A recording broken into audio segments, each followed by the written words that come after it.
కోరుతున్నాను. ఈరోజు ఒక శుభదినం. భూమికి రైతుకు ఉండే అనుబంధం, తల్లితో బిడ్డకుండే అనుబంధమే రైతుకు భూమితో ఉండేటువంటి అనుబంధం. మరి గత 10 సంవత్సరాలుగా ధరణి పేరుతో ఎంత పెద్ద ఎత్తున ఇబ్బందులు పడ్డారో, మరి ఇక్కడైతే గత అధికారులు లేదా ఇతరులు చేసినటువంటి క్రమంలో భిక్షాటన చేయడం కానీ, ఆత్మహత్యలు చేసుకోవడం కానీ ఇవన్నీ కూడా జరిగినాయి. వాటన్నింటికి ఫుల్ స్టాప్ పెట్టాలి. ఒరిజినల్గా ఎవరైతే కాస్తులో ఉన్నారో, ఓనర్ ఎవరైతే ఉన్నారో వారికే హక్కులు కల్పించాలన్నటువంటి లక్ష్యంతో, ఎవరికైతే చెందుతుందో భూమి వారికే చెందాలన్నటువంటి ఒక చిత్తశుద్ధితో మన ముఖ్యమంత్రి గారు, సీఎం రేవంత్ రెడ్డి గారు, పెద్దలు గౌరవనీయులు మన ఇన్ఛార్జ్ మంత్రి, రెవెన్యూ శాఖ మంత్రి, మనకు పెద్ద ఎత్తున ఇన్లిస్తున్నటువంటి మంత్రి మా సోదరుడు సీనన్న గారు, పొంగులేటి సీనన్న గారు ఈ యొక్క మరి భూభారతిని మన రాష్ట్రంలో 4 ప్రాంతాలు సెలెక్ట్ చేస్తే, 4 మండలాలు సెలెక్షన్ చేస్తే 4 ములుగు జిల్లాలోని వెంకటాపూర్ మండలాన్ని పైలట్ ప్రాజెక్టుగా సెలెక్ట్ చేసినందుకు వారికి ప్రత్యేకంగా ధన్యవాదాలు తెలియజేస్తా ఉన్నాను. ఈ కార్యక్రమంలో నాతో పాటు పాల్గొంటున్నటువంటి మన సోదరిమణి, మన జిల్లా వాస్తవ్యురాలు శ్రీమతి సురేఖక్క గారికి, అదే విధంగా మన జిల్లా వాస్తవ్యులు మన నియోజకవర్గం బిడ్డ మన బలరామన్న గారికి, అదే విధంగా సత్యన్న గారికి, కలెక్టర్ గారికి, ఆర్డీఓ ఇద్దరికి, అదే విధంగా నాగరాజ్ గారికి, మరి బయట నుంచి వచ్చినటువంటి మన ప్రిన్సిపల్ సెక్రటరీ ఫైనాన్స్ రామకృష్ణ గారికి, మరియు రెవెన్యూ సెక్రటరీ బుద్ధ ప్రకాష్ గారికి, ఇవన్నింటిని చక్కగా ఏర్పాటు చేసి మంచి కార్యక్రమాన్ని 2 రోజుల్లో చెప్పగానే మరి అద్భుతంగా ఏర్పాటు చేసినటువంటి జిల్లా కలెక్టర్ గారికి, గ్రంథాలయ చైర్మన్ గారికి, రెవెన్యూ శాఖ అధికారులకు, పత్రికా మీడియా సోదరులకు, పోలీస్ మరి సోదరులకు, అదే విధంగా మా అక్కలకు, అన్నలకు, తమ్ముళ్లకు అందరికీ కూడా పేరు పేరునంగా ఉద్యమ వందనాలు తెలియజేస్తా ఉన్నాం. ఇంతకు ముందే చెప్పిన భూమి అనేది మరి ఒక ఆదాయం, ఒక ఆత్మగౌరవం, ఒక బలం. భూమి ఉంటే మన దగ్గర ఎవరైనా అప్పిస్తారు. భూమి ఉంటే మనం పంట ఎంతైనా తీసుకోవచ్చు. ఇవాళ ఆ పంట వస్తుంటే మరి రైతుకు 500 బోనస్ ఇస్తున్నాం.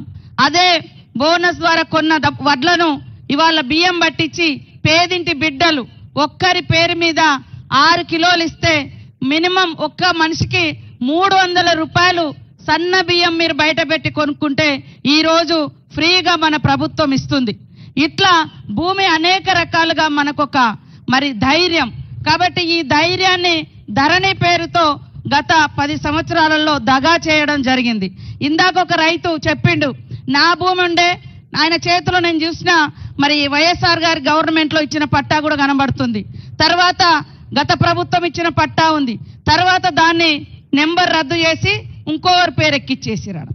అంటే గతంలో పట్టా ఆయనదే ఉంది, మధ్యలో కూడా పట్టా ఇచ్చిరు, మోకా మీద కూడా ఆయనే ఉన్నాడు. కానీ మరి ఇన్ఫ్లుయెన్స్ చేసేటటువంటి వాళ్ళు, మరి అవకాశం ఉన్నటువంటి వాళ్ళు, అధికారం ఆ రోజు ఉన్నటువంటి వాళ్ళు కొంతమంది మరి అధికారులను బెదిరించో లేదో లోబర్చుకోనో వాళ్ళ పేర్లు తీసేసినటువంటి పరిస్థితి. సాక్షాత్తు ములుగు మండలంలో కూడా ఒక సమన్వయ కమిటీ, టిఆర్ఎస్ నాయకుడు, రైతు సమన్వయ సమితి ఒక రావు గారు, ఆయన ఏం చేసిండు, మోకా మీద 7 ఎకరాలలో పాపం వేరే బీసీ రైతున్నాడు, ఆయన దున్నుతున్నాడు, అంత మోకా మీద ఆయన ఉంది, కానీ పేరు మాత్రం వేరే ఆయన పేరు మీద ఉంది. రైతు బంధు ఆయన పేరు మీద వచ్చేది. మేము ప్రెస్కు కూడా ఇచ్చినాం, ఏందే ఇది న్యాయమా అంటే, నేనేం ఎక్కించుకోలే, రైతు బంధు నాకు వస్తుంది, నేనేం చేయాలి, మోక మీద మీరున్నారు, పంట మీకు వస్తుంది అంటే. ఇంత పచ్చిగా కూడా మరి వాళ్ళు గతంలో అసలు ఆడ భూమి కనపడకున్నా, భూమి ఉంటే వేరే వాళ్ళది ఆక్రమించుకోవడం, పాపం అరగోస పెట్టినటువంటి దాఖలాలు కనబడ్డాయి. వాటన్నింటినీ చెక్ పెట్టాలనే ఉద్దేశంతో ఈరోజు భూభారతి చట్టాన్ని తీసుకొచ్చి ఎవరైతే అర్హత ఉందో, ఎవరికైతే చెందుతుందో వాళ్ళకే ఈ భూమి దక్కాలనేటువంటి లక్ష్యంతో కొత్త చట్టానికి శ్రీకారం చుట్టినటువంటి సీఎం రేవంత్ రెడ్డి గారికి, పెద్దలు రెవెన్యూ శాఖ మంత్రి పొంగులేటి సీనన్న గారికి మరొక్కసారి ధన్యవాదాలు తెలియజేస్తా ఉన్నాను. అధికారులు కూడా మనం చూసినాం, గతంలో వీఆర్ఓలను వాడుకున్నంత వాడుకున్నారు గత ప్రభుత్వం, బీఆర్ఎస్ నాయకులు. ఎక్కడంటే అక్కడ వీళ్ళ భూమి వాళ్ళ పేరు మీద ఎక్కించుకున్నారు, వాళ్ళవి వీళ్ళకి ఎక్కించారు. తర్వాత లాస్ట్కి ఏం చేసిర్రు, వాళ్ళే దొంగలు, అధికారుల దొంగలని వాళ్ళని తీసేసారు. మొత్తం ఎక్కింది ఏమో వాళ్ళ భూములు, వాళ్ళ పేర్ల వేరే వాళ్ళ భూములు వాళ్ళ పేర్ల మీద ఎక్కించుకున్నారు, వాడుకున్నారు, అధికారులను వాడుకొని ఎక్కించుకున్నారు. తర్వాత అధికారులను దొంగలని చెప్పారు. కాబట్టి దయచేసి అధికారులు కూడా ప్రభుత్వం ఒక మంచి లక్ష్యంతో ఈ చట్టాన్ని తీసుకొస్తుంది కాబట్టి తీసుకొచ్చింది. న్యాయంగా ఎవరికి దక్కాలో అవసరమైతే 100 మంది ఆ ఊరోళ్లను, ఆ చుట్టుపక్కల కాస్తుదారులను తీసుకొచ్చి కూడా వాళ్ళ ముంగట సాక్ష్యాలు తీసుకొని ఇది నిజమా కాదా అని కూడా మనము విచారణ చేయాలి. కాబట్టి ఈరోజు మిగతా విషయాలన్నీ కూడా పెద్దలు సీనన్న గారు, సురేఖక్క గారు మాట్లాడతారు. ఇక్కడ వచ్చినటువంటి మా అక్కలకు అందరూ తెలుసు, ఈ ప్రభుత్వం పేదల ప్రభుత్వం, పేదల కోసం పనిచేస్తుంది.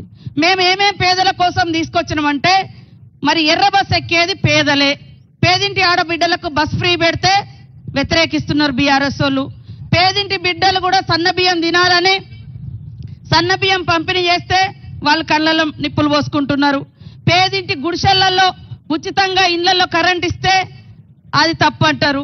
మరి రాష్ట్రంలో దేశంలో ఎక్కలేని విధంగా 500 గ్యాస్ కనెక్షన్ ఇస్తున్నాం, గ్యాస్ సిలిండర్ ఇస్తున్నాం, అది కూడా తట్టుకోలేకపోతున్నారు. 10 ఏళ్లలో ఎంతమందికి వెంకటాపురం మండలంలో ఇండ్లు వచ్చినాయి ఒక్కసారి ఆలోచించండి.